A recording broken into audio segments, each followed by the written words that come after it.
We had WrestleMania 32 announced earlier today that it's coming to Arlington, Texas this upcoming April, or April 2016.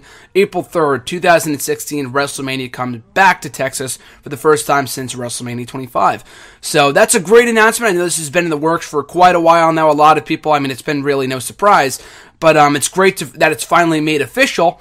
And of course, with all these rumors and now being confirmed that WrestleMania is going back to Texas come 2016, what does this mean for Texas's own Stone Cold Steve Austin and The Undertaker? I myself said as well on Twitter when the announcement was made, kind of teasing, could we see one more match for the Stone Cold for the Rattlesnake himself, Stone Cold Steve Austin, or how about The Undertaker, if he's not coming back already? And a lot of people have already talked about this. Is Taker coming back for WrestleMania 31? Is he not? Is he done? We'll really have to wait and see. I see, if I had to book it, yes, I would also have his final match next year in Texas. I think Sting lives in the area, hence why he was on Raw last night in Texas, and I think it was in Dallas last night. I think it was in Dallas last night. But I would hold off on that maybe until next year if they don't want to do it this year. It's obvious after last night's Raw that they're going in the direction of Sting versus Triple H, which is completely fine. That could be a very good match. But like I've said time and time again, I don't think it'd be smart to do Sting and Triple H and then Undertaker versus Bray Wyatt. It looks like from what the rumors are reporting, what from dirt sheets, dirt sites, whatever, wrestling websites are reporting, it looks like that's the direction they may be heading in. And it wouldn't be the worst thing in the world. Wyatt versus Undertaker would be good, don't get me wrong. But I don't think there's really any conceivable way that you can have Undertaker and Sting on the same show and they're not in the same match together. I just don't see the point in that.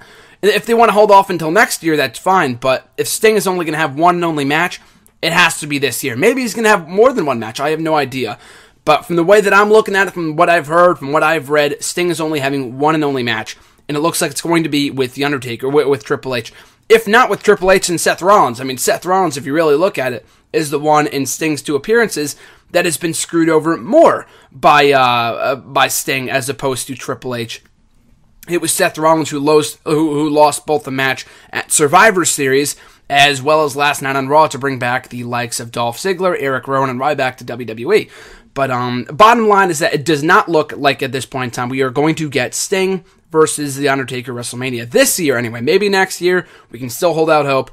But that being said, though, I would have no problem with that. If they want to do Undertaker's final match this year and then induct him into the WWE Hall of Fame next year in his home state, that is completely fine. I'd be all on board for that. People have said, the WWE Hall of Fame isn't complete without The Undertaker. I talked about this last week. If you want to go back and check out the clip on YouTube, on the YouTube channel. But, no, I don't think... Undertaker will be going in at some point, but don't get me wrong. I don't think Undertaker is a guy that needs to go in ASAP, because we don't know if he's done yet. Same thing with Mr. McMahon. Vince is going to be going in one day. It's because of him that he's not in already. If it was up to somebody else, he'd probably be already in, but he's the one that's making the decisions and whatever else. I guess he doesn't feel the need to put himself in just yet. Whatever, but, and I'm sure he will go in before long, of course. But still, though, I think Undertaker doesn't need to go in ASAP. They can hold off until next year in his home state of Texas. So in regards to the Stone Cold, in regards to the Rattlesnake, Stone Cold Steve Austin, where does this leave him going into WrestleMania 32? Could we see one more match for Stone Cold at WrestleMania? I've talked about this before here on the show with John, with several other people. Could we see one more match for Stone Cold at WrestleMania? I personally don't think so. As more time passes, it becomes less and less likely that we see Stone Cold come back in an in-ring role for WrestleMania. It would be awesome. Someone pointed out on Twitter that it's going to be for 3/16 in terms of the date of WrestleMania. I know that really doesn't mean much, but it was a cool coincidence nevertheless. And personally, I would love to see one more match from Stone Cold at WrestleMania. Who he would face, who he would feud with, I really have no idea. I really don't personally care. I just want to see him back in one more match. My ideal Stone Cold dream match would have been him versus CM Punk. Of course, that's no longer possible with Stone Cold, with CM Punk currently gone from the WWE. So, I don't know who he would face. I really have no idea. But still, though, I would love to see Stone Cold coming back for one more match. Like I said before, is it likely? Probably not. If there's any time to do it, it's next year. If they don't pull the trigger on it next year, then it's not happening. That's all I'm going to say. Which sucks, but, he had a great send-off. It's not like he didn't have a great send-off in the first place 10 years ago when he wrestled The Rock at WrestleMania 19, and, bitter rivals, better friends, or bitter friends, better, I don't know what it is. But even still, that was a great way to close off the career of Stone Cold Steve Austin, if that was indeed the final match he ever wrestles.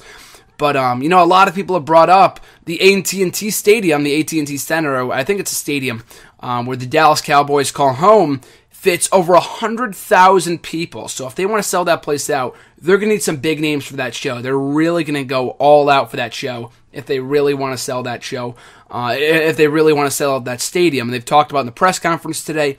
I've yet to go back and watch it in full. I've only seen photos and seen clips and quotes and whatever else. But I think John Cena may have been quoted in saying, or maybe it was somebody else, I have no idea, and saying that WrestleMania 32 will be the biggest of all time. And of course, they say this every year. They said it with WrestleMania 27, and that was one of the biggest disappointments of all time. But it's going to be interesting. I'm very much looking forward to WrestleMania going back to Texas. It's going to be a great atmosphere if they can pull in The Undertaker, if they can pull in Stone Cold Steve Austin. Like I said before, it's not too likely, but if they can pull in a one more match for Stone Cold and sell out the stadium that way, that'd be amazing. Maybe one more match for The Rock, who I do not see coming back this year. I think it's too late for him to come back now. I mean, you never know. I mean, we're only in January. We're right before the Royal Rumble. The road to WrestleMania has not yet officially kicked off, so there's always time. But I just don't see it happening at this point in time. But still, I look forward to WrestleMania 32 in Texas next April.